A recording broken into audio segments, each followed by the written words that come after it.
Hello everybody, this is the first video on a series about analyzing states. This series will be about analyzing the history of several countries, empires, and kingdoms. Today, our first episode will be about the Tang Empire. The Tang Empire was China at its peak in terms of military, cultural, and civic innovations. It was an extremely pivotal part of Chinese history and deserves to be remembered for its glory, defeats, and bloody rebellions. To understand the Tang Empire, we must first understand the time period it was placed into. The early medieval ages were a chaotic time period for many places around the globe. China at this point had not been unified since the Jin dynasty, which ruled from 265 to 420 CE. The Sui dynasty was founded in 581, and even though it was short-lived, it reunified China via military conquest. Li Yuan was formerly a governor of Taiwan during the collapsing stages of the Sui dynasty. Li Yuan had a great amount of influence during his lifetime, and in 617 AD, he installed a puppet emperor in China before establishing the Tang dynasty in 618. This is where the story begins. In 618, Li Yuan had been proclaimed as the Emperor Gazao, sorry for my pronunciation, of the Tang Empire, making the capital of the state Chang'an. He would begin working on administrative reforms and renewed the older Sui dynastic reforms which had been removed by the last Sui ruler. Gazao would begin fortifying the northern frontier against the Turks and other northern raiders, and would begin centralizing and increasing the efficiency of the government. Gazao had begun to ensure that all regions were represented fairly. Gazao would also begin to ease the law code which was enforced by the Sui dynasty and make it less strict. He would also improve the country's irrigation and transport infrastructure, and he would irrigate 80,000 acres of land with water from the Huanghe River. These reforms were carried out between 618 to 624 CE. In 621 CE, he would also mint a new coinage to battle counterfeiting and inflation so he could regulate the standard marketplace. Gazao would also begin the adoption of a more diplomatic strategy toward the Goryeo, sorry for my pronunciation, who had dealt trouble to China for many years at this point in time. Gazao had also laid the groundwork for one of the most powerful dynasties of all time and possibly the greatest of medieval states. In 626 CE, his son Li Shimin, who had a long list of military experience and prestige to him commanding troops since the age of 18, would have his father abdicate in favor of him after having 2 of his brothers and all 10 of their sons executed. Li Shimin would also be known as Emperor Taizong. Emperor Taizong continued the military prowess of the Tang Empire and would begin a period of religious freedoms, with him allowing the creation of Buddhist, Nestorian, and even Zoroastrian churches. He also began fixing the internal problems inside the government which had contributed to the fall of Chinese dynasties prior.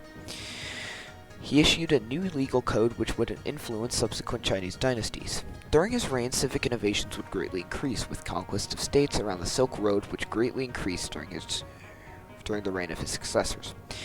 In 649 CE to 683 CE, Li Shimin's son, Emperor Gaozong, would take over. During the first part of his reign, it seemed promising due to the continued military expansion and conquest of neighboring states, greatly increasing the strength of the Tang Empire. However, it was soon discovered that he was in fact a weak emperor, leaving most of the affairs to the state of Empress Wu, who would be the only female regent in Chinese history. This would lead to the loss of territory to nations such as the Tibetan Empire, Khitan, and other states. Empress Wu's influence would apex when she would overthrow the Tang dynasty for a limited amount of time after the death of Emperor Gaozong, when she proclaimed the Second Zhou dynasty.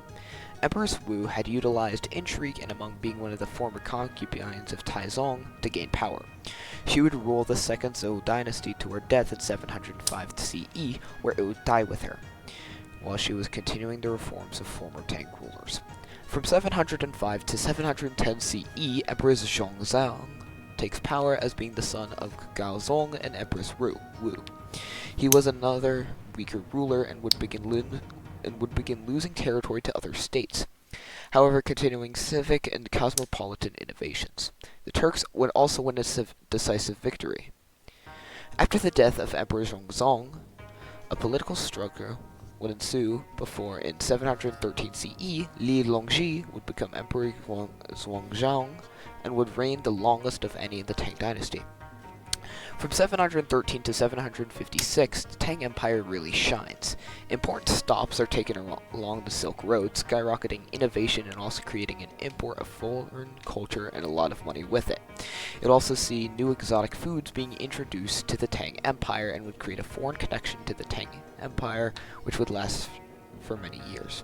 Emperor Zhongzhou would also first defeat the Western Turks at Tomak in 714 CE and would begin conflicts with the Arabs, driving them out of Fergana. The Tang army continues its conquest with many nations, becoming their protectorates, and would even ascend Turkestan to fight off the Tibetans. This golden age of the Tang Empire would begin to decline an event which at first in history would not seem so important. However, this event would stop the Tang Empire from continuing their influence and expansion into Central Asia and would be a prelude to future events. At the Battle of Talas in 751, a united Turkish and Arab force would decisively defeat the Tang force, which would also introduce Chinese-specific innovations to the Arab world from captured Chinese prisoners. In 756 CE, the Anlu Shan and a long string of revolts would begin the decline of the Tang Empire. The Anlu Shan and corresponding Anxi revolts would leave millions dead, and an estimated 30 million to 40 million people died before both Anlu Shan and Anxi were assassinated by their sons. These revolts would lead to 1. The beginning of isolation from foreign powers, 2. Less cultural acceptance, and 3. A complete decline militarily. In the remaining years of the Tang dynasty, in which they survived for over a century after these events, which is astonishing due to their circumstances post-Anlu Shan revolt, they would lose all of their protectorates and a lot of their foreign territory, instead relying on the central and core Chinese provinces. The Tang Empire would be usurped in the 900s, leading to the Ten Kingdom period and a period of disunity before they were unified once again under the Song dynasty in 960 CE.